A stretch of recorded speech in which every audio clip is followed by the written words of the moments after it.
Hello and welcome to the D&B Movie Club podcast talk show about movies and stuff. Yeah, that one. Today we're talking about Independence Day, 1996, 1996. starring Will Smith, which he has top billing in this movie. But I would not call this a Will Smith movie. No, I would say it's more of a Bill Pullman movie. Yeah.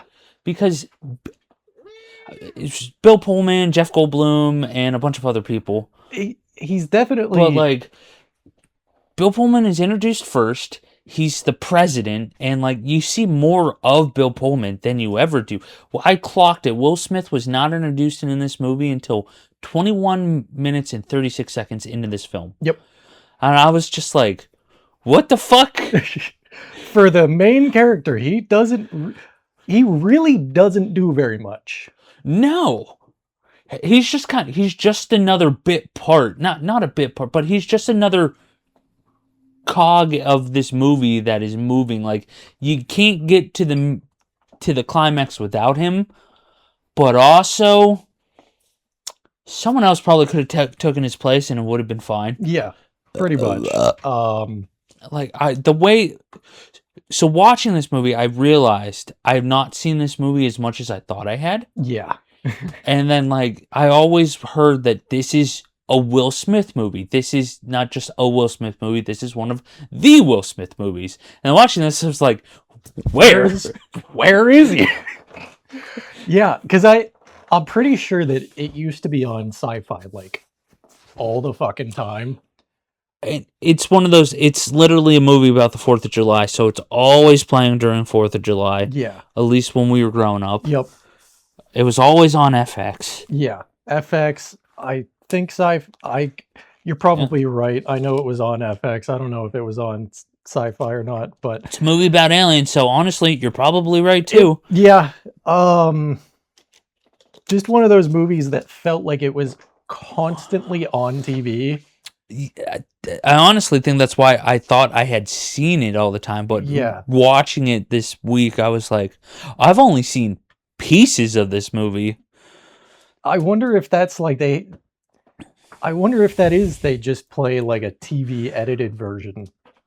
Probably. I mean, to an extent. I don't know. To an extent. I mean, it's almost 2.5 hours, so edited some of it down or edit with all the commercials into it. Like, I don't honestly, I don't know. Yeah, because I mean, that would be a 3-hour time slot with commercials. So, like, I don't know. I don't know. I don't remember, and I don't care enough to look it up. But yeah, Sam. Yeah, like, it was just one of those movies that was always on. And I wouldn't even say this is like a good movie. It's a good movie. Let me rephrase this. I wouldn't say it's a great movie. I wouldn't say it's a bad movie. It's right there, like, it's a good bad movie. Right in the middle. And that's the best kind of movie. Because you can turn your mind off. Yeah. And eat popcorn. And drink a big soda. And just like, oh, I could go to the bathroom, come back, and like, what'd I miss? Oh, okay. Not much. I know exactly what's happening. Yeah. Yeah. I kind of lost my train of thought. Not to mention, it's one of those movies that I feel like we don't get anymore or hit differently these days, of the big disaster film of, oh boy, things are happening. America's going to rise to the ranks and show the world why we're the best. Yeah, because they kind of, these days, they have to throw in, oh, somehow this was a government psyop and yeah, they're involved. But I feel like they just overcomplicate things these days. This movie also screams 90s. Oh god, yeah. It's so 90s. Yeah, very. From the sets to the CGI, it's almost like it was made in the 90s. Just Yeah. New York ripped straight out of the 90s with the Twin Towers and everything. Yeah. It's like, pre-mass hysteria. Oh yeah. Ugh. I also feel like with it being on TV all the time, I have missed the first 30 to 40 minutes Always, yeah. always. And honestly, nothing really happens. It's just a whole lot of what's going on. Yeah. And everybody's trying to figure out what's going on, and they don't actually. I'll get into it because it bugged me enough to think about it. So there's this big thing in space, right? Everybody knows that there's this big thing in space. It's coming towards Earth. Holy shit, what the fuck is that? No, we're just gonna kind of sit around and, oh, I don't really want to get people in a panic. We probably shouldn't make them worry or anything. I don't know. I mean, it's just aliens. Like, maybe they're here peacefully, which, sure, yes. But they're also coming. So, They're like, coming now. yeah. And the whole satellite disruption thing, it just felt like they were just kind of like very, yeah, I think it'll be okay. I kind of like the whole satellite disruption. I'm not complaining about that at all. I actually have a point for later on in the movie that I will use, but And this movie, for a second there, I thought I was going to do it, but it doesn't do my most hated thing of that we defeated them somehow because of our environment. oh yeah. No, we actually beat them. Yeah, actually used our brains and did something about it. But like when Jeff Goldblum's sitting on the thing and his dad's like, "You're gonna get a cold, get up off of that," and he's like, "A cold." I was like, "Oh god, they're gonna bioengineer some kind of fucking disease Yeah. that infects them and they're all gonna die. It's gonna be so stupid." Yep. It's like, no, we just took them out. Like, okay, cool. Okay, that works. Okay, cool. I mean, thank you. Also, with that scene, I thought that was a very cliche scene. No, that's like specifically just Independence Day. What, the taking out the ship? No, we're gonna give it a virus thing. Yeah, it does seem there's a lot of moments in this film that I'm like, did this originate from did the cliche originate from this movie? Like when it's like, he did it. That son of a bitch did it, or whatever. I was like, I've heard that before in other movies. Is it here? Was it elsewhere? Like, where did that come from? Yeah. Because it's just one of those things that, like, through the... I agree, though. Like, I swear I've heard people like, we're going to give it a virus. No, I looked it up. It's specifically Independence Day. Was like the only thing that popped up. In alien movies or just in general? Just in general. Huh. Yeah. That's a weird one. Because I was like, man, I swear I've heard this like 3,000 times. I kind of rolled my eyes at it when they said it, and I was like, wait a second. I mean, me too. Wait a second. How many times does this actually show up? It's definitely probably in like TV shows and some other stuff, but I'm pretty sure that's like kind of where it originates. To an extent. As far Independence Day. As far as my limited research came up. Daddy Goldblum. Yeah. Daddy Goldblum. That is how he's referred to in our household. Fair enough. Is Daddy Goldblum. Yep. I think he deserves it. He does deserve it. And Bob Howdy, he deserved every bit of holy shit, Jeff Goldblum's hot as shit in this movie that he got during the 2 days I took to watch this with my wife. I was just like, honey, look at that chest. Look at that. He's tall. He's kind of barrel chested. He's got some hairs coming out with the wife beater on, and he's like, he's slick. It's just like, god damn. Jeff Yeah. Jeff Goldblum got it in the 90s. Oh yeah. He slayed, didn't he? He did. Oh my god. That in Jurassic Park was just like, Oh. I'm sure there was more, but Yeah. Kind of getting back to your point about it being a Will Smith movie. yeah. I'm pretty sure, like, out of the main characters, I think Will Smith gets like the least amount of screen time. Honestly, I could see that Like, because I swear he's got the big fight scene in the jet at the initial invasion. that's also like an hour into the movie. Yeah. When they wake up and then he does the thing and then like there's a bunch of briefing scenes. And then he just kind of like disappears for a half hour, and then he reappears in the desert, dragging the alien, Yeah. and then he disappears again to do all the Area 51 science bullshit mumbo jumbo, and then they introduce the alien jet, and then he doesn't even come in for that until like the end. Yeah, no, I swear, Jeff Goldblum's got more screen time than this guy. I genuinely think he does. Bill Pullman certainly does. Will Smith definitely has the,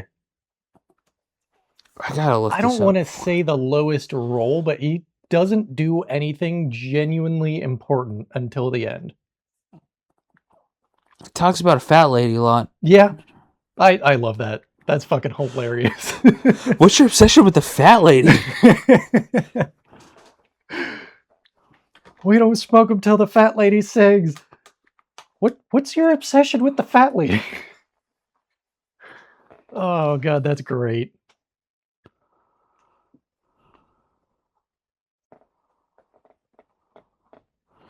No, what? No.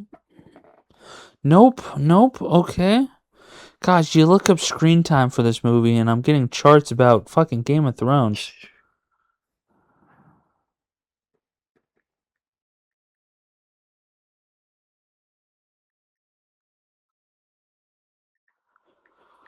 I mean, I'm not getting any specific breakdowns, but Bill Pullman and Jeff Goldblum both have more screen time than Will Smith. Yeah.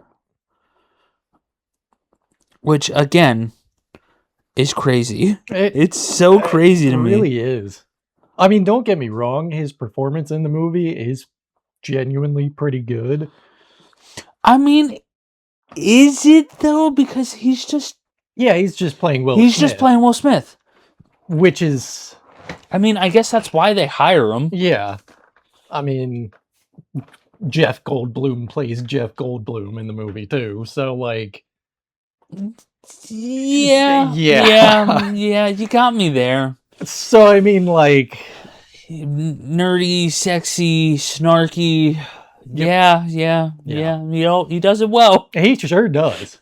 So, like, I mean, and you're hiring a pilot out of everybody, out of, I won't say everybody, but, like, Will Smith fits as the fighter pilot. Yeah. So, I mean... He's certainly not the president. Oh, definitely not. Oh, Bill Pullman played a great president. Oh, yeah. Absolutely. And I love at the beginning how they're talking about, oh, he's such a young president. And, you know, there's all of this background political stuff happening. Mm-hmm. And then this alien spaceship is just coming out of nowhere. And he's like, well, I guess I got to deal with that too.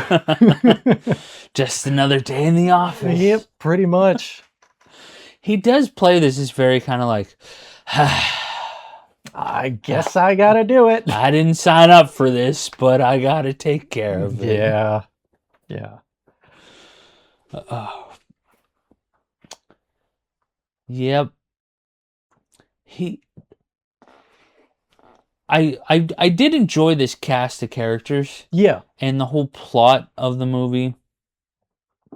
It's one of those ones that I feel like it's kind of common in these big disaster films of we have 7 different narratives going on at once, and then they're all going to converge into one big narrative. Yep. With the camper caravan. Which, for the life of me, I was like, why the fuck is this camper caravan here this entire time? Oh, okay. I see. I get it.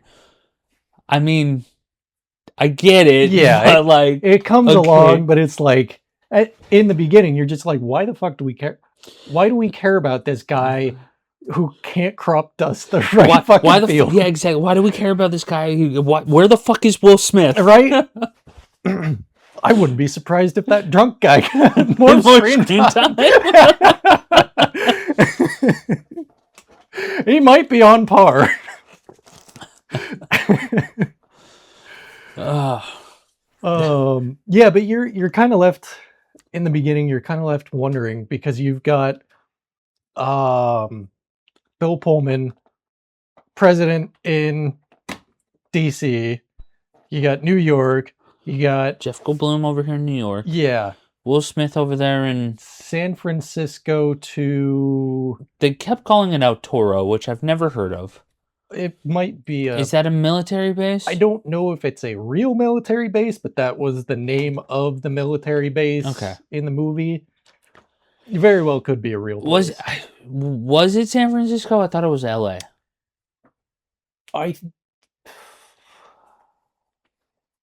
I don't remember. I'm pretty sure at some point they said something about San Francisco. It might have just been LA. So I mean, they're close enough, right? They're 6 hours apart. Yeah. You know, they're both in California. California, they won't worry about that. Yeah. California's tiny. Come on. But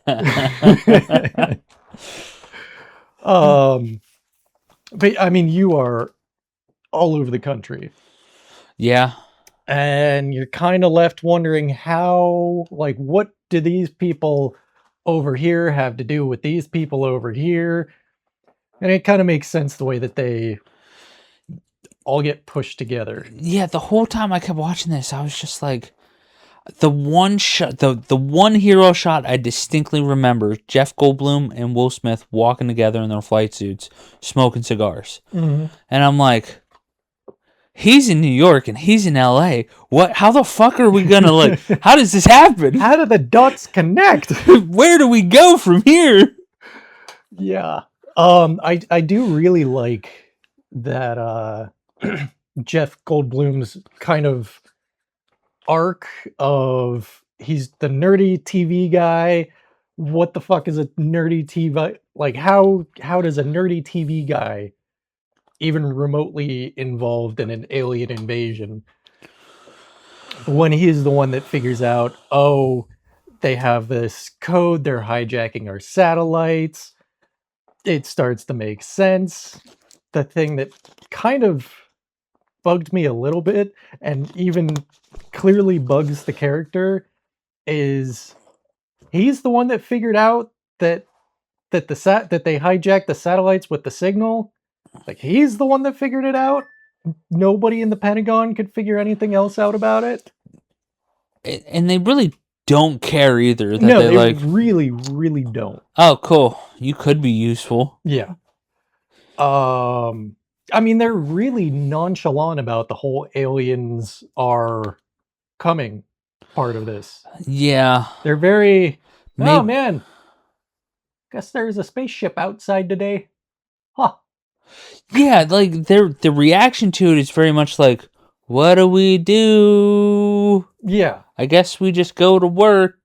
And it's only kind of at the right before the aliens are about to destroy cities that they're kind of like, oh shit, we should probably really do something about these aliens, guys. I mean, I'm kind of worried. We've tried communicating in every way possible, but they just don't want to talk back, I guess. They just don't want to talk back, guys. We went up there and we blinked a bunch of lights in their face and they blew our helicopter up. Oh no, what does that mean? And it took them, Jeff Goldblum, driving all the way from New York City to DC in order for them to figure out, like, oh shit, They're gonna attack. they might actually attack us. I don't know. I just the beginning of that whole sequence of the movie is a little far fetched in my mind because, like, you're gonna sit here and tell me that America. Now, this, you do have to remember this.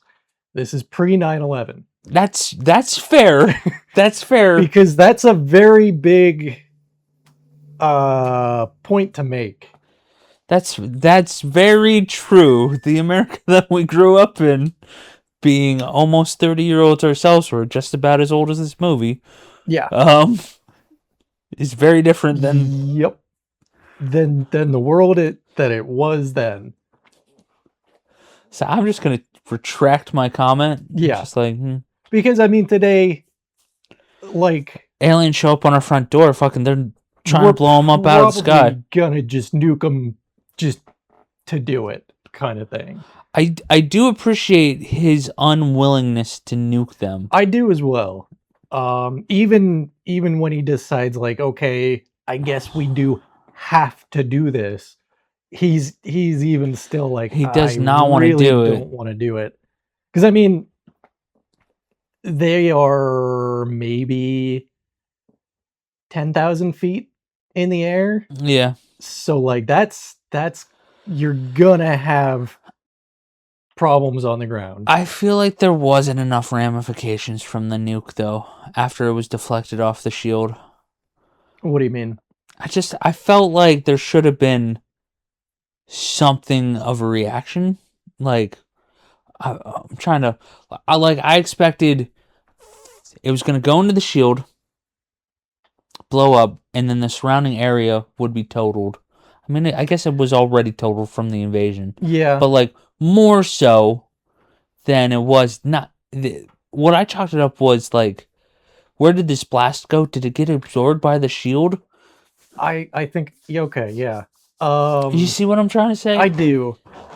And they just didn't do a very, I guess they didn't really follow up with it, because you had the APC that was sitting there that was, watching the nuke to see the effect on target, and it was all the city was already destroyed.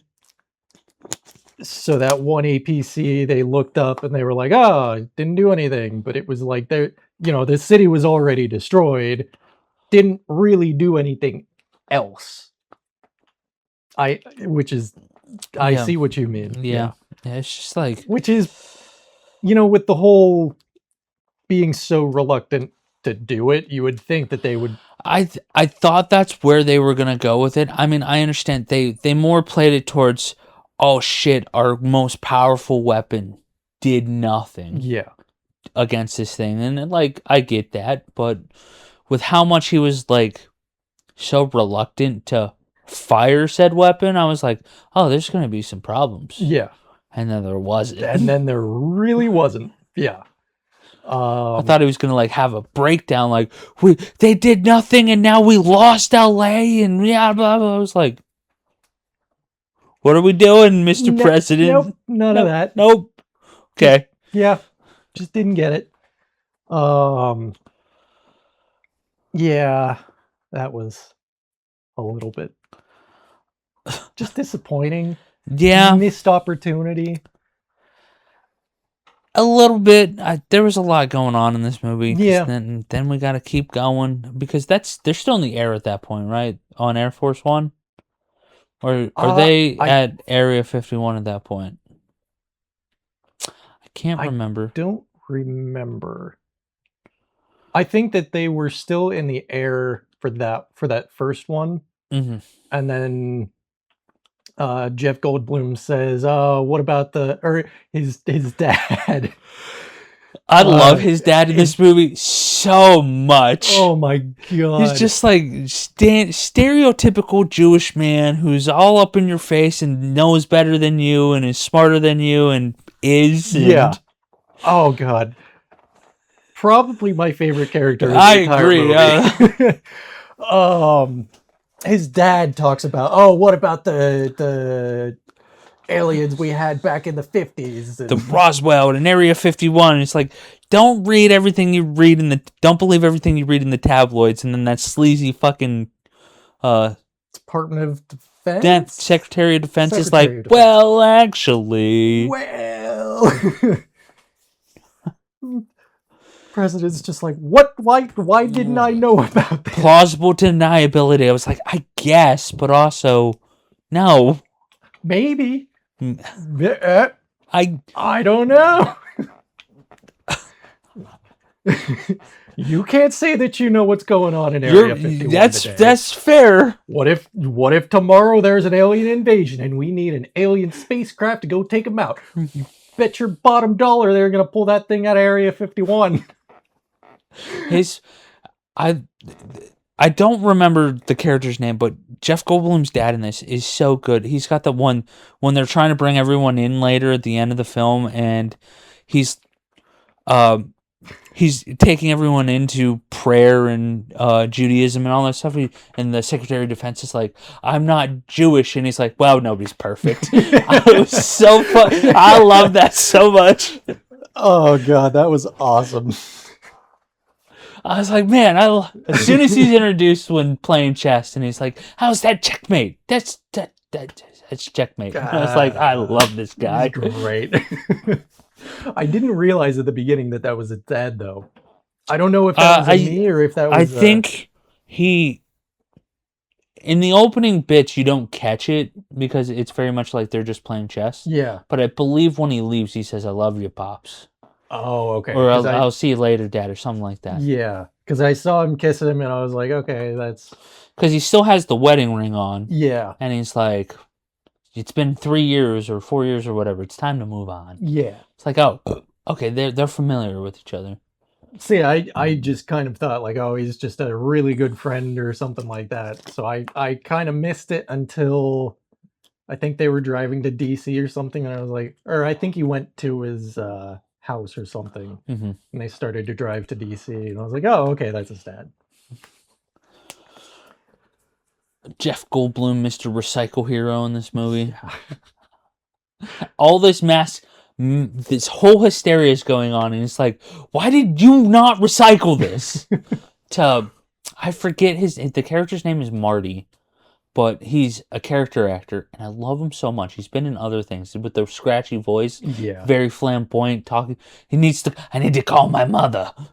I go out and call my mother. Yeah. Fantastic. There's a lot of great little characters at the beginning of this movie. There are, yeah. Like the girl who goes to the alien party. Oh yeah. Him. Fucking. There's one more, and I'm Will Smith's buddy Jimmy. Jimmy does get some. He's on screen for very little time, but he makes it very memorable. Yes, he does. Sorry. Oh no, Dan, how dare you disrupt the whole podcast just to text presumably your significant other. Correct. How terrible. Okay, so I feel like we've been babbling enough about what we liked and haven't liked. Yes. We've been with the whole plot recap. I don't know if we want to just keep babbling or if we want to recap. We can kind of go through, because I can pull. So what I've always thought about this, and we've never done it. We've kind of done it off the top of our head. But this movie has so many fucking moving plot points. Just kind of read off the Wikipedia plot here, and go from there. Yeah, I like that. Yeah. Okay. Okay.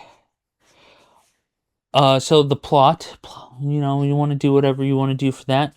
On July 2nd, 1996, an extraterrestrial mothership enters Earth's orbit outside the moon and deploys its flying saucer over major cities. See, it gets right. Okay, U.S. Marine Captain Stephen Heller and his units, the Black Knight Fighter Squadron, situated out of Altora are called back for Independence leave. His girlfriend Jasmine decide to flee Los Angeles. It is Okay. LA with her son Dylan, retired combat pilot Russell Cassie, now an alcoholic single father and crop duster, sees this as validation of the alien abduction he has been claiming for 10 years.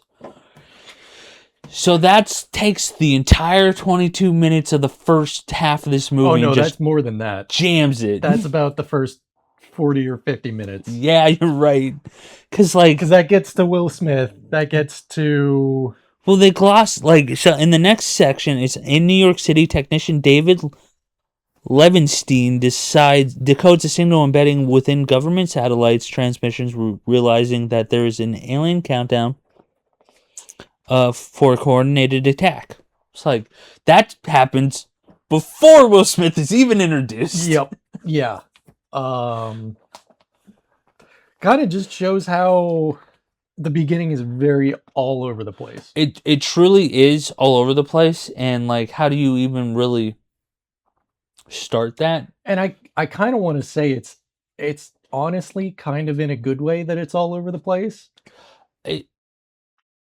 I liked it because it's a really hard. I felt like it was kind of hard to catch a read of what is happening. Yeah. Here. Clearly, we know it's aliens, but what is happening? Where do we go from here? Yeah.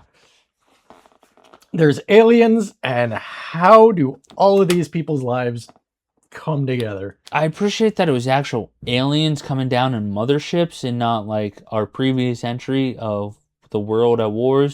War of the Worlds. Whatever. Tom Cruise movie, that's okay.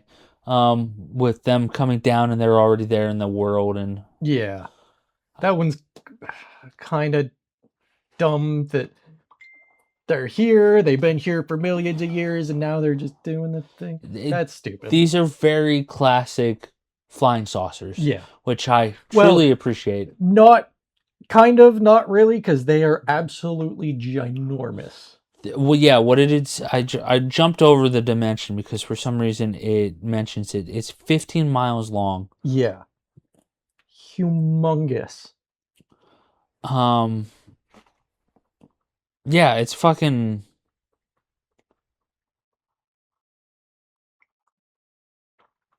I don't like this IMDb page, So... Yeah, fair enough.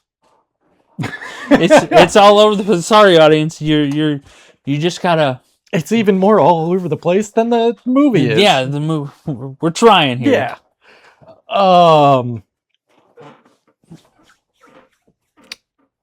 So they got the signal figured out. This is just kind of leading up to the first shot where the aliens blow up cities. Iconic shots. Yes. They figure out, Jeff Goldblum figures out that the signal exists. President doesn't really do anything.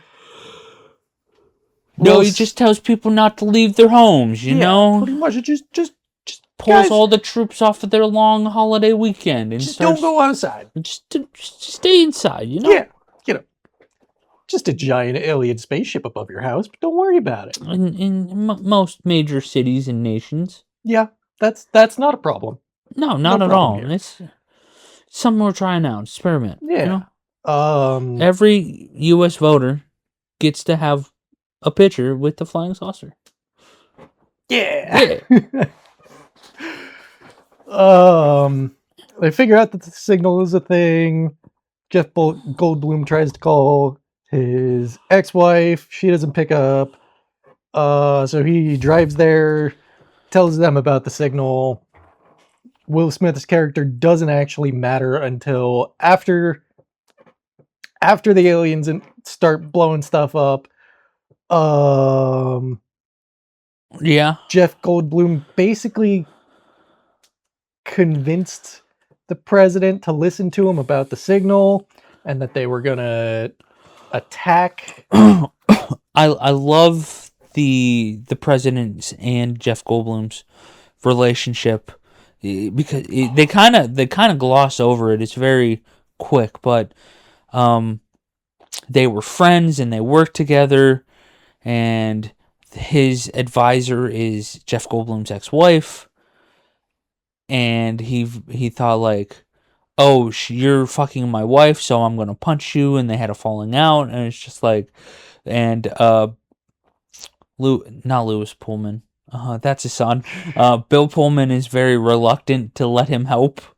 It's just like, oh great, you're gonna cause more problems. Yeah. I do like that. That's a good. And I love his dad? He's like, you punched the president? Well, before he was the president. He wasn't the president yet. Oh, that was great. Yeah, so he basically convinces the president to leave. So they hop on Marine One and fly away as the aliens are blowing stuff up. All with his daughters in tow this whole movie. Yes. And felt kind of bad for her because she's just getting pulled left and right. Oh, she basically just gets neglected towards the end, so... This whole movie she gets neglected. She's letting her stay up to watch Letterman. That's a fair point. Yeah, and then we cut back to Will Smith and the planes, and I got some gripes. Let's hear them. Well, planes are involved, so I got some gripes. Yeah, of course. I kind of figured once I saw like, oh boy. Let me get the list. Oh boy, ladies and gentlemen, he made a list. No joke. It's a fucking Word doc too. It's what is that? 200 characters, maybe 4? No, that's like, I don't know. About 200 characters. Maybe about 200 characters. That's not very much. It's very abridged, but so they decide to go attack the spaceships because they started to blow stuff up. They blew up the Empire State Building. One of the LA places. I don't remember, some iconic LA. Yeah, tower where all the people were holding the signs up, welcoming the aliens. And then the White House. Yeah. All miniatures. Looked very great. Yeah, it did. I really liked the scene of them blowing up the White House, Empire State Building. Oh yeah, that one too. I think that one was better. I'll be honest, I was a little bit underwhelmed with the effects on that, because I'll explain. I want you to do your plane bit first, but I have complaints about the special effects through this whole movie. Okay, so plane stuff. So they send up a bunch of F-18s against a giant saucer. Yeah, that is 15 miles wide. Mm-hmm.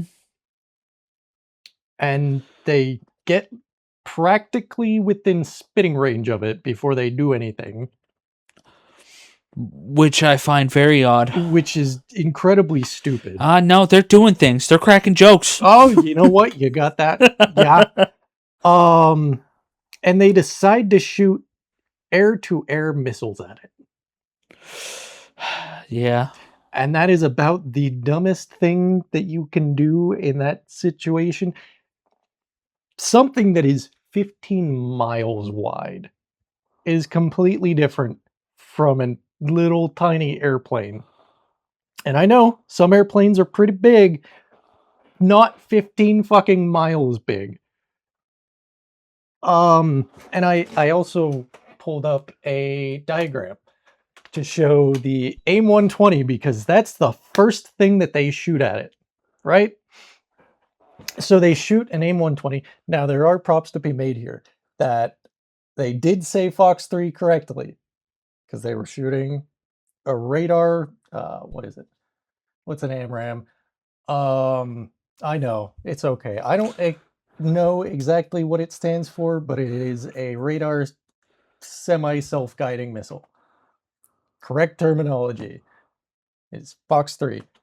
Weren't they saying Fox 2? So they say Fox 2 for the heat-seeking missiles. Okay, I was and like, they actually that came later. They did it correctly, and they didn't say Fox 1 because they didn't have any AIM 7s. But so this is your AIM 120 here, and this little teeny tiny section in the middle, that's the explosive warhead.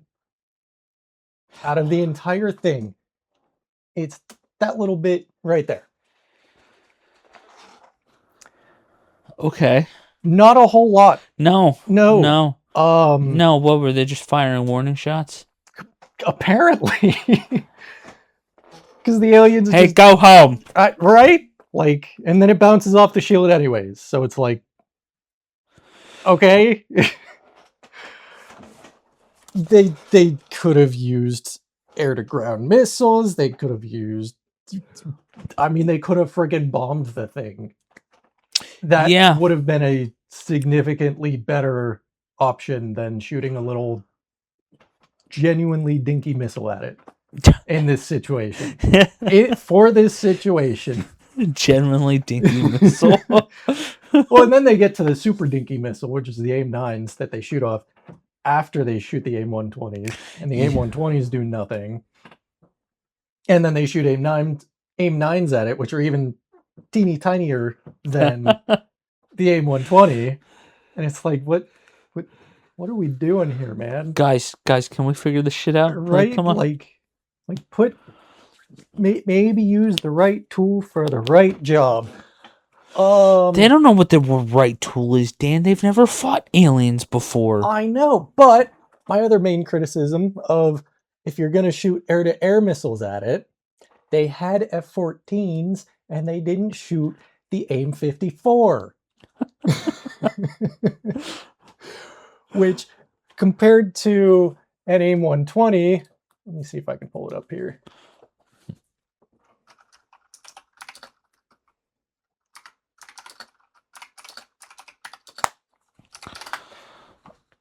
And...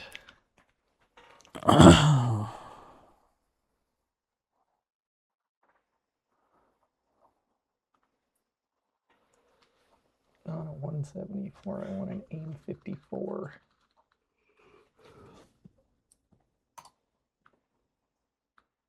I don't think this is gonna...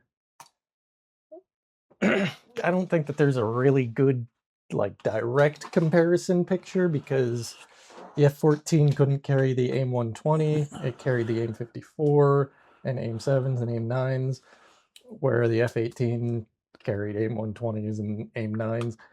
So there's not like a good comparison picture, but an AIM-54 is a 2,000-pound missile. That's a lot of pounds. That can go like over 100 miles versus the AIM-120 is like 30 miles, 30 to 40 miles. So there's a big difference between the two. I'd say. AIM-54 will mess you up if it hits you, and there's a good chance it'll hit you. Versus an AIM-120, that would have been my pick, was the AIM-54s. If I had to pick one of the two. Also, they just kind of go in as like a big swarm group. Yeah, like I thought that. 50 planes all within throwing distance of each other. It doesn't seem like a very good plan. And then we'll get to the rest of it later. Oh, but they did have the F-14, so that's my compliment for the movie. That's been Plain Hour with Dan. Yeah. Yeah. From there, like, this is the part where they realize they can't get through the shield. Yeah. And then all the one-man or the smaller fighter alien ships come out, and they start just killing all the Marines. They just start start blowing up those killing F-18s. And then we lose Jimmy. R.I.P. Jimmy. Yep. May he rest in peace. Yeah. And I do like the scene of them flying through the canyons. That was pretty Yeah, cool. the chase sequence with Will Smith. Yeah. Of course, you get to the one where he has to turn sideways to fit between the thing, between the rocks, because of course you had to have that in a movie. I mean, ever since Top Gun, man. Yeah.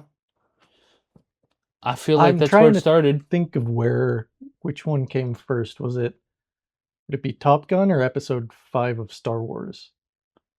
Oh, Episode 5. Okay, well, it was that because of when they were flying the Millennium Falcon out of the teeth popping up. The worm? Yeah. The space worm. Because, not to get off topic, but Empire was 80 and Maverick was 84 or 86? Somewhere around there? I don't know. Something like that. I can't remember. I can't remember exactly either. But yeah, the chase sequence. The chase sequence, and then it's probably not uncommon. I feel like he ran out of fuel really fast. No, he should have run out of fuel way before that. Okay. I wasn't sure. I don't know anything about planes, but I was just like, is this far-fetched or is this movie plot? Like, so they flew from El Toro, which was in New Mexico, to LA. Okay. And then back to Arizona. And ended up very close to Area 50. Somewhat close to Area 51. He should have run out of fuel like way before that, because whenever you go into Afterburner, you can visibly watch your fuel gauge go down in a jet like that. So yeah, him running out of fuel is not like, okay. Yeah, I thought I wasn't sure. I was just like, this seems like movie plot to me, but I mean, hey. I mean, it was a little bit. The timing was movie plot, but like, yeah, whenever you go full Afterburner, the gas tank just drops. And they get on the ground, and then he blows his chute to blind because the fighter. Yeah, he deployed his landing chute. Mm-hmm. Whenever you land, the airplane has a chute. Okay. Drag chute. Which I would think that would be an Air Force thing, not a Marines thing, because, oh, by the way, Will Smith is a Marine F-18 pilot. Yeah, I thought that was weird. I mean, I'm sure they exist. They do, yeah.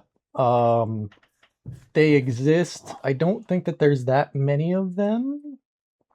I found it weird that not only that, but when he blows his landing chute, and then he blinds the pilot, and then they get down and he pops his emergency chute and ejects, and then they land, and then he goes to the thing. He doesn't have a sidearm, which I don't know if standard or not, but I feel like a pilot to that effect should have a sidearm. I don't know about that. It was just my big complaint in that whole thing. I was like, why don't you have like a 1911 on your hip or somewhere on your chest, or like, I don't know enough about the military. Yeah, I don't know anything about the Marine pilots. I know that they've kind of gone back and forth about whether or not a pilot would have a sidearm, what sidearm they would have. There's a jumble. I feel like in that kind of situation, they should have had a sidearm. You would think. I don't know. Because the thing about having a sidearm is whenever you do eject, that's a big heavy chunk of metal. I mean, That's fair. you're getting chucked out of a plane. Like that's a big heavy chunk of metal that's gonna go.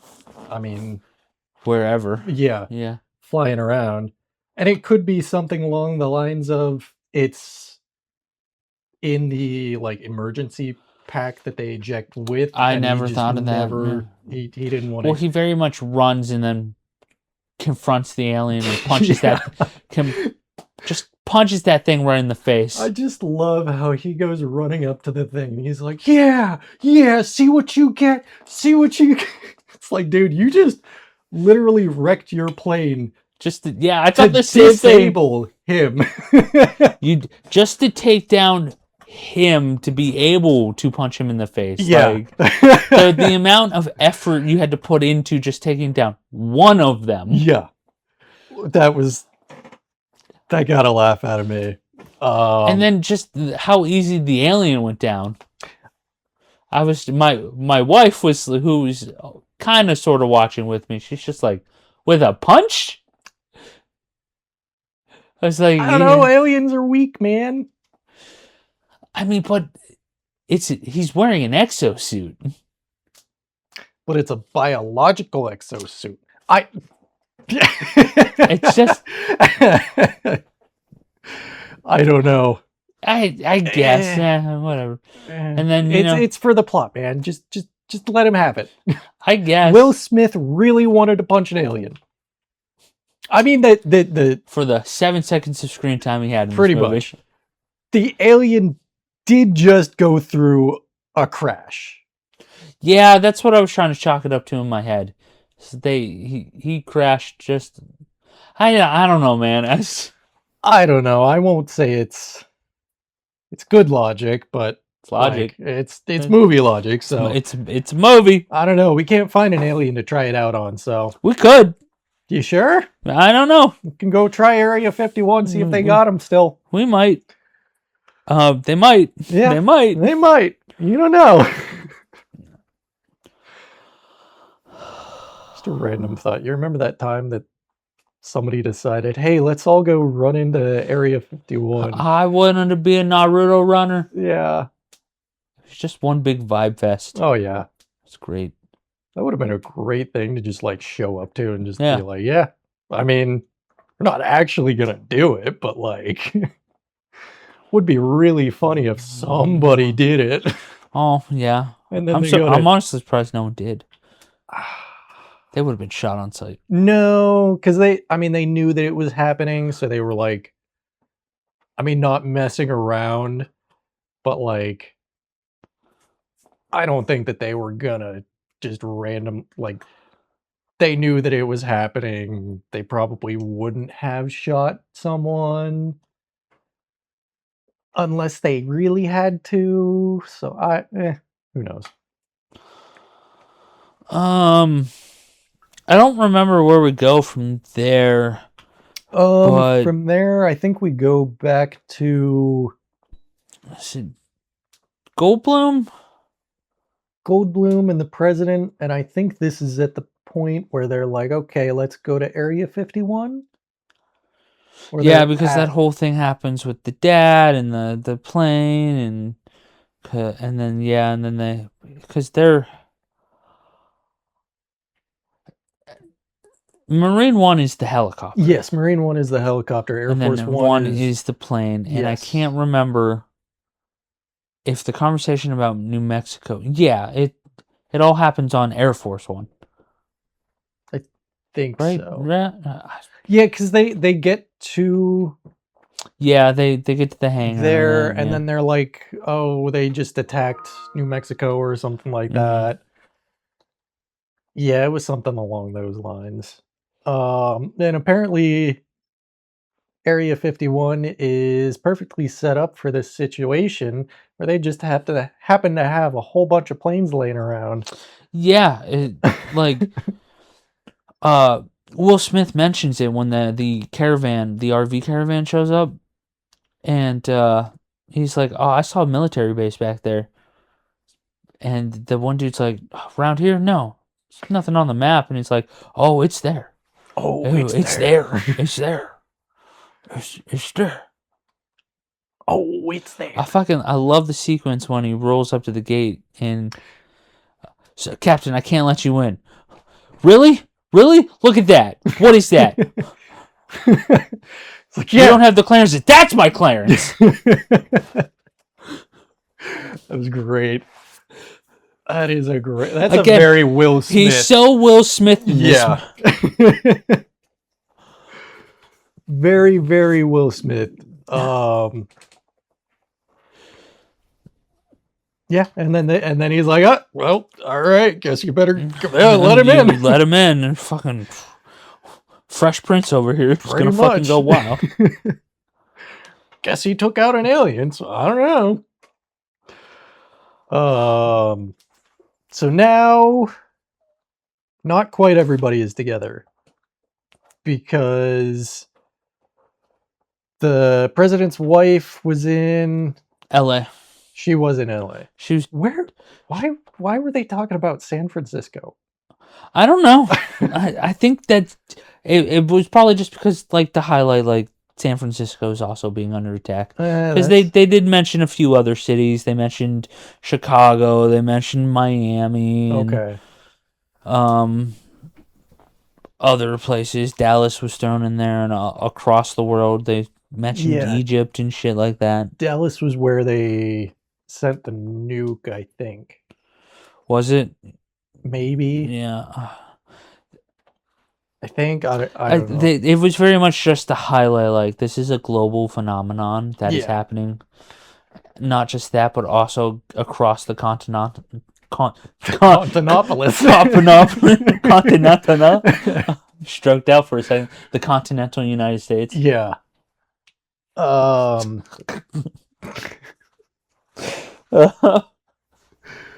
But Marine, I think it would be Marine 2, which had the First Lady tried to leave the place in LA. She was like, oh, I don't want to leave either. And then she got caught in the explosion of the building. Yeah. And then Will Smith's stripper girlfriend, we kind of missed over this part. We did. Finds her. And they like, not only do they find her, they find fucking everybody who was like taken down, but just in this old fucking jalopy of a truck. Yeah. Picking people up. Was like, got a bunch of refugees here. But before that, when the explosion happens and then she's in the tunnel trying to escape the city and they go into the maintenance closet, I love that they saved the dog. Yep. The biggest highlight of this movie is the dog doesn't die. Yes. Now, they did leave the dog in the car. In that scene? Yeah. So whenever they were getting out of traffic, like out of their car, yeah, she grabbed her son. Yeah, but she calls to him. It's like, Boomer, come on. Once she found the closet. Yeah. Yeah. She was going to leave that dog. But she didn't. She didn't. She didn't. You're right. And that dog followed. That's a good dog. That's a good dog. That's a good dog. Stayed in the car and then came when called. That's a good dog. That's a great dog. Someone's barbecued that dog. Yeah. We see this movie's so all over the place. It's one of those disaster movies. Again, that's hard to plot out. It really is, yeah. But now Will Smith stole a Huey. No, that's later. Is it? Yeah, because we get first. I don't know. I think before even Will Smith gets there, the president and Jeff Goldblum and Jeff Goldblum's wife and all the people from the White House go into Area 51, and they introduce the concept of Area 51, and, it's a sterile environment, and we don't really want anything down there, and that there's all these weapons here, and the fucking weirdo scientist guy, who we don't get at, they don't let us out much. That's Couldn't hilarious. tell. And then they're talking about the bioorganics of the aliens and their bodies. They show the ship, and that's when Will Smith shows up and does his whole "That's your clearance right there, homie." Yeah. And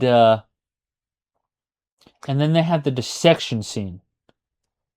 What was I forget the doctor's name, but there's it's almost harkens to like Alien. This scene that's kind of scary in the middle of It this really movie. is, yeah.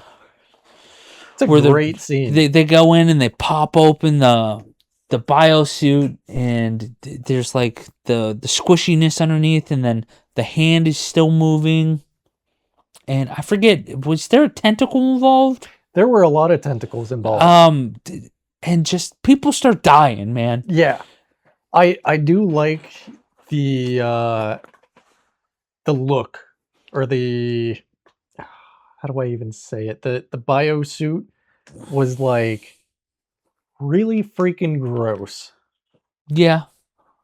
And they just kind of like, they're digging into it with the scalpel, and then it pops open. Yeah, and it looked like a vagina. Yep. Yep. Oh yeah. That was my first word out of my mouth. It's like, oh, look, a terrifying vagina. And then they just keep cutting into the vagina and keep going, and then they find the little alien thing, and then that's when it wakes up and starts killing everybody. Wraps a tentacle around the weird doctor guy. Yeah, the weird scientist doctor guy. Slams him up against the wall. Which the layout of this surgical room is kind of cool too. It's like you have it broken down so they're watching the procedure, and then they slam him up against him, and he's like using his tentacles to control the vocal cords, or he's doing something. I think it was like a mind control. Yeah, okay. Whatever it was really cool. It was. He's talking through the doctor, saying like, "Release me" and all that stuff, and I forget Bill. Why do I keep wanting to? It's fucking it's Bill Pullman. Yeah, Bill Pullman. You said it right. It's like I keep wanting to. I keep thinking I'm saying Lewis Pullman, and I'm like, no, it's Bill Pullman. No, it's I just watched Thunderbolts like last week, and Lewis Pullman's in it. Gotcha. But yeah, Bill Pullman and the alien thing have a bit of back and forth about the alien just wants released, and the president's like, no, we're not going to do that. Yeah, and then he orders him to fire. Yep. Oh, that's a great little dialogue. Are these windows bulletproof? No. Everybody starts shooting it. Everyone just fucking goes off. Yeah. And then the alien like telepathically connects to Bill Pullman and shows him his entire plan, which I always find weird. Yeah. It's like, oh, we're gonna show them what we're doing. Like the bad guy who monologues way too long. Pretty much. Why don't you just kill him? That's exactly. Yeah. I don't know. I can't say that was. Like, why stop with just pushing the human against the glass? Why not just go through the glass? It's not bulletproof or anything. So yeah, like, I know it doesn't know that, but like, it wouldn't. It's an alien. It can test its limits. Yeah, pretty much.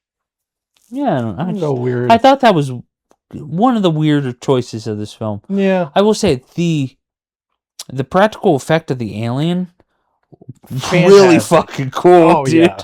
Absolutely. I love how it's kind of like screaming its way around the room. Yeah, and the little aliens popped its head outside. It's just like this little terrifying little alien thing. Yeah, it's killing everybody. It's very wet and moist. Just all the looks of all the aliens in this. It's just wet and moist. Yeah. Oh yeah.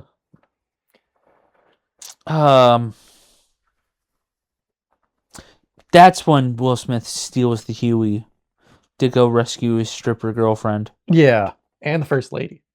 Oh, and yeah, he didn't know it was the first lady who was No, there but, either, but whatever. And he leaves at dusk, yeah. flying. This is getting into the plane / helicopter at this point. Hops in a Huey. Somehow he knows to go to El Toro to go save his stripper girlfriend that he didn't know was still alive. Yeah. Along with a bunch of other people. Well, he did tell her to go to the base. He did, and I'll give it that. So that was like a bit of a hopeful. I'm just gonna go see, and she'll be there. She'll totally be there. She definitely didn't get blown up. Yeah, and then he brings everyone back. In a Huey at night to a base that he didn't even know existed. Somehow he figured out how to navigate his way there by himself. by himself. Yes. In a copter that he just stole. That he probably doesn't know. He might actually. You know what? I'll take it back. Could have been court-martialed for that shit. Oh, he would have been if the U.S. military still existed. But you know. Yeah. I was gonna say he somehow knew how to fly a helicopter, but actually that probably makes sense because I'm pretty sure that the Marines have mostly helicopters, not really a lot of planes. So like it would be reasonable for him to have, started on helicopters and then moved to the plane. Fixed wing. Yeah. The plane, boss. The plane. But he did hop in the right seat. That's always good. Which is the correct seat. I just aim for the joystick. Yeah, well. I know, you don't always get that right, but... Yeah. That's down here. Oh, okay. I was just grabbing my joystick. First lady dies. Very sad. Yeah. No, honestly, actually, it's not that sad. It's not that sad, but it's mostly sad because of the kid. Yeah, really. I felt like it was just something needed to happen here. Yeah. So the first lady had to die. Yep. It's like we need consequences for this movie. We can't stop the bleeding, so she's dead. She's dead. Yeah, maybe it's because I didn't really care that much about the movie to like really understand why. Well, you don't really care much about her. Yeah, no, she's just kind of there. Yeah. To signify like, yeah, the president's the president and he's got a wife. Yep. The first lady exists. Yep. And then she doesn't. And now she's dead. And honestly, if it wasn't for that one scene, I wouldn't even known that Bill Pullman cared his wife was dead. Because because immediately after that, it's like, he's out there giving inspirational speeches, smiling for blowing up spaceships, and just like laughing with his old friend. Pretty much. And meanwhile, on the inside, he's like, "My wife's dead." It's like, really, you'd fool me? Yeah. And I think it's at this point, somewhere in this point, where what's his face starts drinking. Jeff Goldblum starts drinking. Oh my God, Jeff Goldblum with that whiskey bottle. Oh yeah. He found the one bottle of alcohol on this base and just pounds it. Oh yeah. Hard. And I forget his reasoning it was just like he lost faith in like everything. Pretty much. And he just was like, fuck it. Screw it. Everyone's gonna die anyways. Might as well go out with a headache. Yeah. I do love how they kind of set him up as this save the trees, save the planet kind of person, and then this is at the point where he starts just like, oh, we should have wrecked the place. Why did we have to make it so nice for them? We should have fucking polluted this place, make them not want it. just love how he's kicking shit around the hangar. He's just like, ah, we should have destroyed the planet anyways. Trying to make it uninhabitable. David, what are you doing? I'm trying to make it uninhabitable so they all want it. It's like a little late for that there, pal.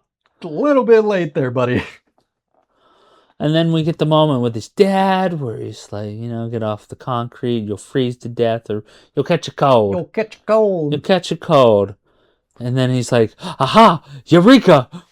I know what to do. I have to give it a virus because somehow that definitely makes sense. Yeah. Gonna upload a virus on this 1996 laptop. Yes, to onto this alien spaceship, alien mothership that flew however many billions of light years to get here. That is super advanced. Yeah. But don't worry. Windows 96 got it. It was a Macintosh. Shut up. I know. I was making a joke. I know.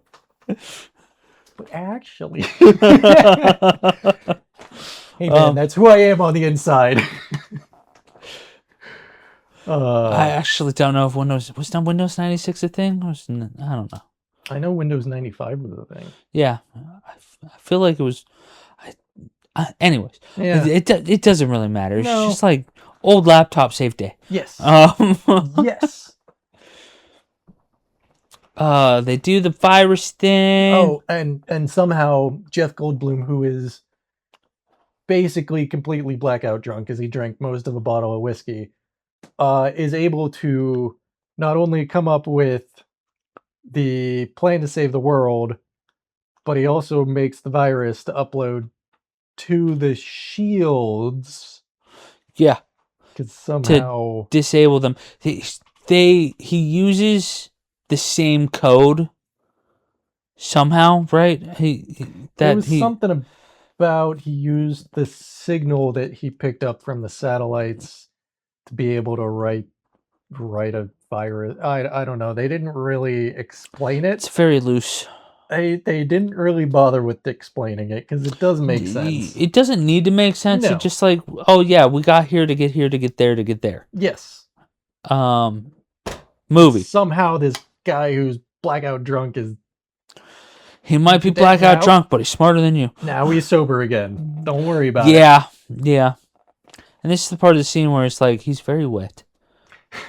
He's very wet in this. He's very moist in this scene. And he's like, "Oh, get off the cold concrete." I was like, "Are you sure that concrete's cold?" Because Jeff Goldblum is sweating like a pig. So He's very moist. He's very moist. He's moist.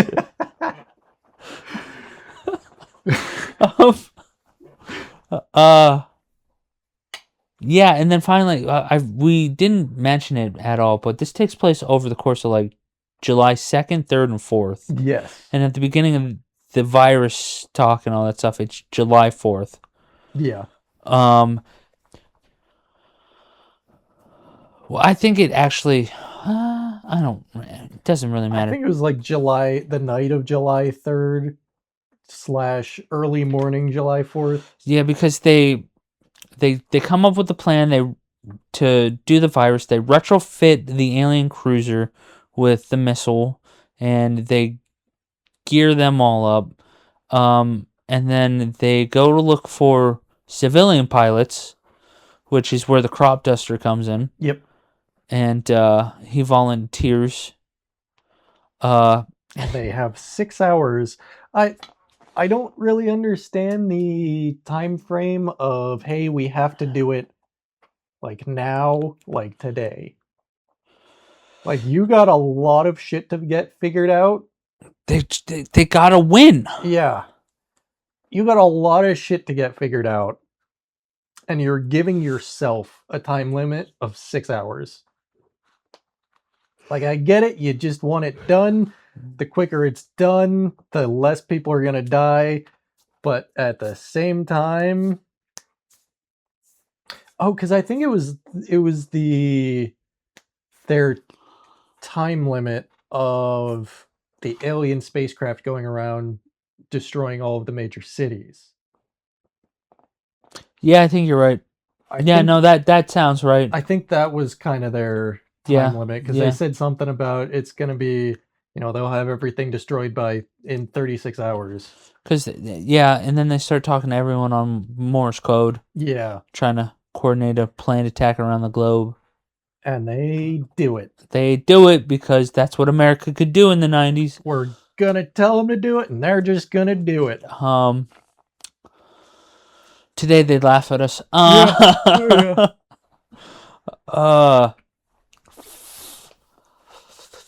You get that wonderful, the very famous, and the thing that makes this movie, I think, is the speech by Bill Pullman.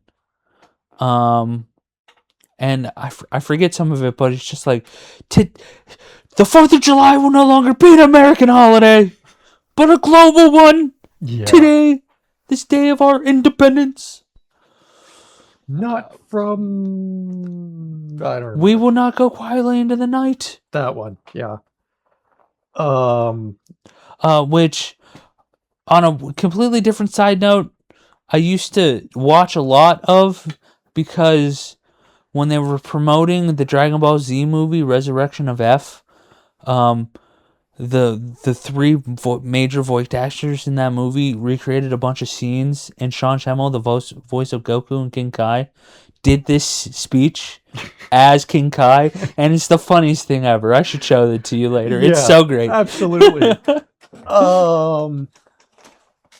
To get back to Dan's plane gripes real quick, though. Let's hear it. They got 6 hours to teach a bunch of people, a bunch of civilian pilots, how to fly F-18s. That seems difficult, if you ask me. I did think about this. Now, realistically, could they teach them enough to take off and shoot missiles? Honestly, maybe. Because taking off, it really doesn't take... I mean, it's completely different from a small plane, but like it's not horrendously hard to take off.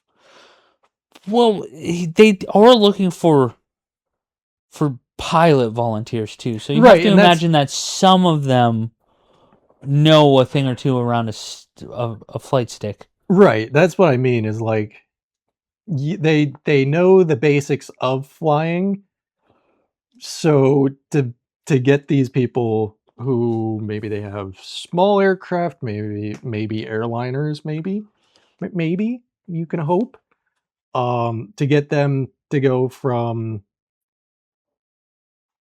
to be able to take off and get them familiarized with the aircraft enough to be able to shoot missiles and shoot guns, just to shoot them at the thing. Like, that's, you could honestly probably do that. I feel like they highlight it very well with the crop duster when he accidentally hits the one button to engage the missile. Oh yeah, and he's like, and it's like preparing to fire, and it's like, and he hits the other button. It's like, I picked a hell of a day to quit drinking. Right. Yeah, I think they did a good enough job. And the funny part of that is, he flew in Vietnam, and I want to say he said that he had F4 Phantom experience. I think so. Which would be like, honestly, out of anybody, that's the dude that you want. An aircraft that is way harder to fly. Yeah. Let's do it. Let's do it. Put them in there. So they get civilian pilots. Jeff Goldblum and Will Smith are going to go to the mothership, disable the shields, drop the payload, blow up the mothership, deliver the virus, yada yada yada. Blobbity blobbity blah. Bloobity bleep, blobbity bloop. Yes. And save the day. Bill Pullman decides, as the president, I'm not just the president. I am a combat pilot, so I'm gonna lead this charge. Commander-in-Chief, baby. I mean, I feel it probably isn't, but I feel like, is this where we get the trope of like gung-ho president of leading the charge? Probably not. It's probably happened before that. I don't know. When was Air Force One with Harrison Ford? Because I feel like that happens too. Get off my plane. I don't know. I don't think that I've seen that one. President saves the day. Yeah. I wouldn't say that it's so much a trope though. I feel like in the 90s Yeah. it was. I don't know. Maybe not. Maybe I'm just making that up. Maybe it's like your virus thing. Yeah. I really don't know. I do like, I love it though, because he's a combat pilot. He's somebody who actually knows how to fly an F-18. So like it genuinely makes truly sense. Makes sense. We need all hands on deck. Everyone who knows how to get up there in the air. Yeah. Especially because if they fail, there's not going to be anything left anyways. Yeah. So like, what's the point, you know? Genuinely best option. And Bill Pullman's so cool in this movie. Yeah, he really is. He's so cool in this movie. So cool. Who the fuck is Will Smith? Yeah, straight up, like, just watching this, like, fuck Will Smith, man. Yeah, Bill Pullman's so cool. This dude's the main character. What the hell are you guys talking about? I mean, he's the fucking president, dude. President of the U.S. goddamn states. So they launched the attack. I'm sure something happened in between all that. Oh yeah. The whole the whole thing with the marriage. Oh, they did get married, yeah. Yeah, Will Smith and his stripper girlfriend got married. And then Jeff Goldblum and his ex-wife, they were they rekindled. Yeah, rekindled is a good word. Yeah, they rekindled. They were the witnesses at the wedding. What were you gonna say? Oh, well, they go up. They leave the airfield, but Will Smith and Jeff Goldblum, they hop in the alien spacecraft and they go up to the mothership. They go to space. They go to space. They go to space, and Will Smith's like, finally I made it, because he wanted to be a NASA pilot. He wanted to be an astronaut. Yeah, this whole time, and he got rejected. I love this scene where, obviously, how do you fly an alien spaceship? I love that. The taped on control. The taped on control is like, oh, someone put it backwards. And when he goes to launch, before he fixes it and it goes backwards, just like, oops. And Jeff Goldblum gives him so much fucking shit for it. Oops. Oops. What is that? Is that code for something? Oh, God, that's so good.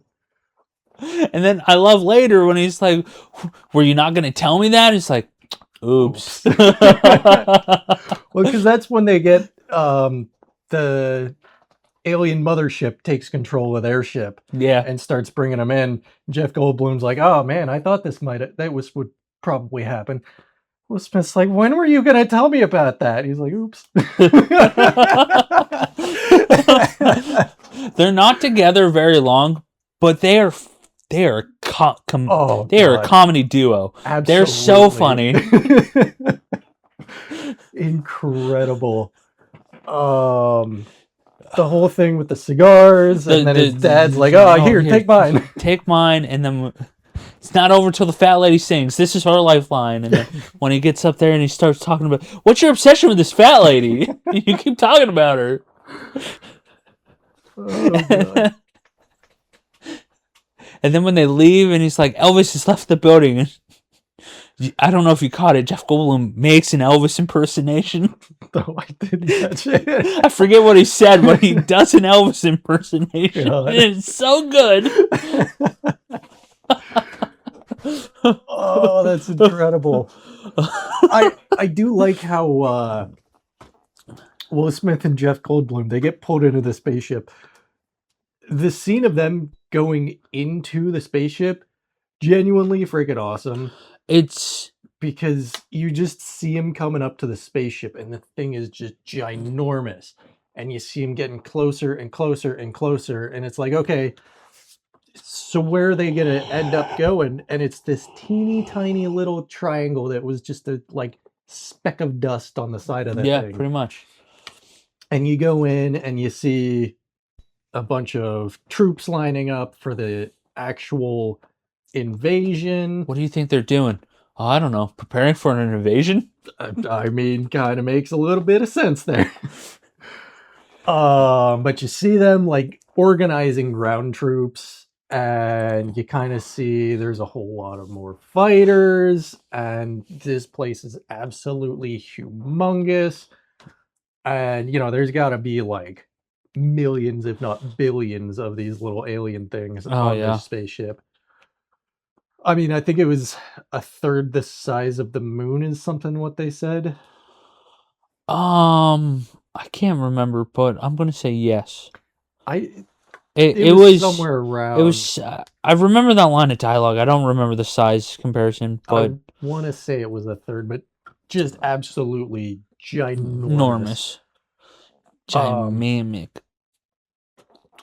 And I really like when they come pulling in. Will Smith's just kind of looking up, and he's just like, "Hey, they're gonna see us." What, he just closes the blast? Yeah, he shield? just closes the shield. It's like, oh yeah, Like, oh yeah, don't worry about that. don't worry about it. They signal the virus. They upload it. The shields go down. Bill Pullman tries to launch the missile. Nothing happens. And they're like, pull back. He's like, no, I want to try again. It's like, really, Bill? Why? Because he wants to try again. Why? Why are you going to risk everyone's... I mean, because the movie demands it. That's Yes. why. But Yep. like, but then the second missile hits, and then it's full-on dogfight. Oh yeah, Great shit. big old fur ball. Is that what it's called That's these what days? it's called. Big old That's furball.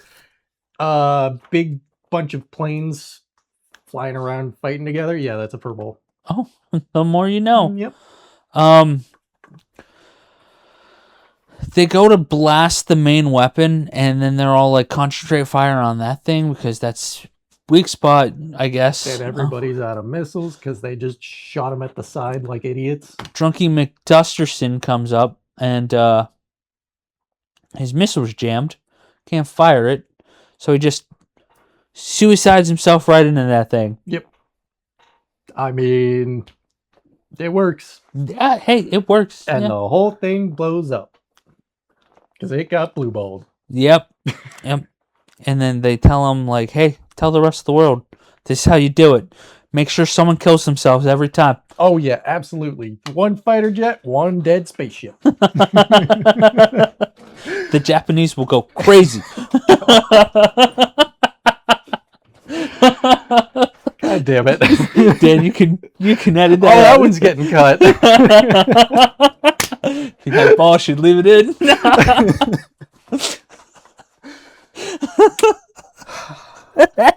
Oh, God damn it. Now I got to go through it. As I was saying, and I was like, Dan's going to love it. Yeah. Dan's going to love this. I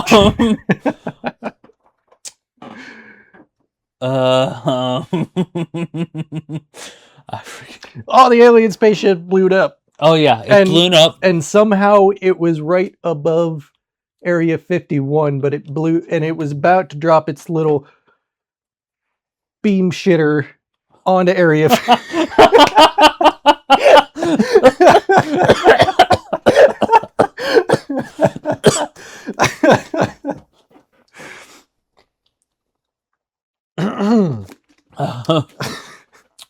It was about to drop its little beam shitter on Area 51, and then it got blewed up. But somehow, when it fell, it didn't fall on Area 51. No, it just landed over there in the desert. Yeah, because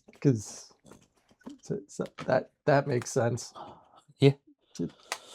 And then we cut back to all the stuff we were laughing about before happens with Jeff Goldblum and Will Smith with the fat lady and Elvis.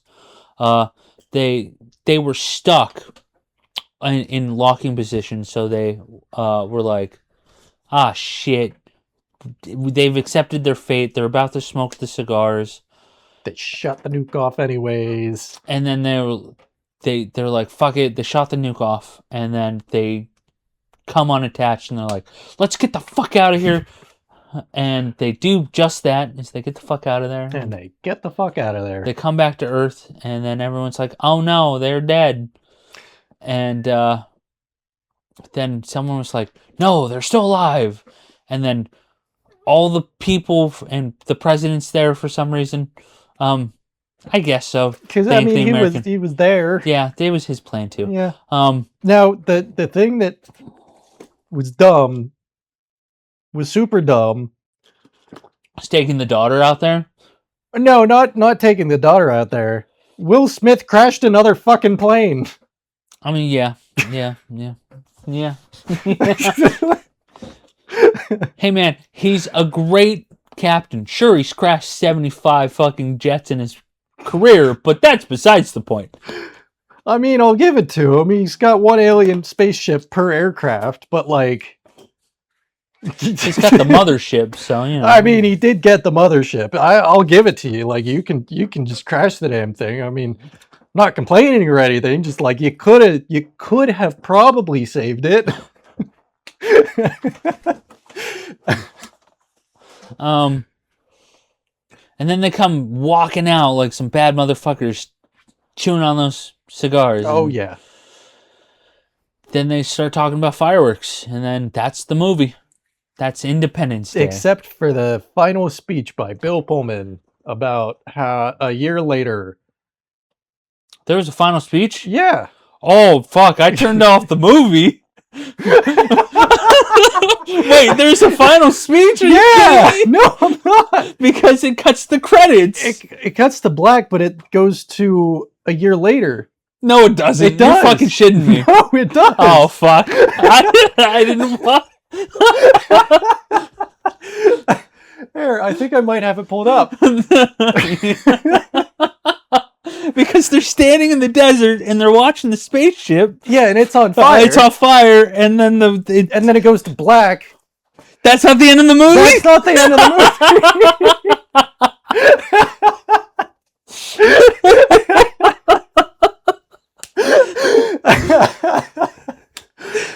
Oh god. Man, I just thought it was 8 minutes worth of credits. I mean, it's not that long or important. Like the movie's, it's over. It is over, but like,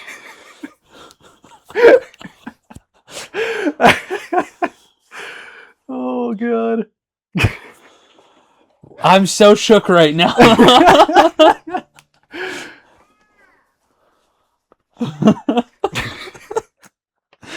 Come here, Sophie. Well, have fun editing this one, Dan. Oh, it's gonna be a great time. That's actually fucking hilarious. There's more movie? Yeah. Am I? I'm fucking crazy. Aha! I was right. Did I fucking dream it? Like what? I swear there was a year later speech. There, ladies and gentlemen, there is no year later Ladies speech. and gentlemen, we got him.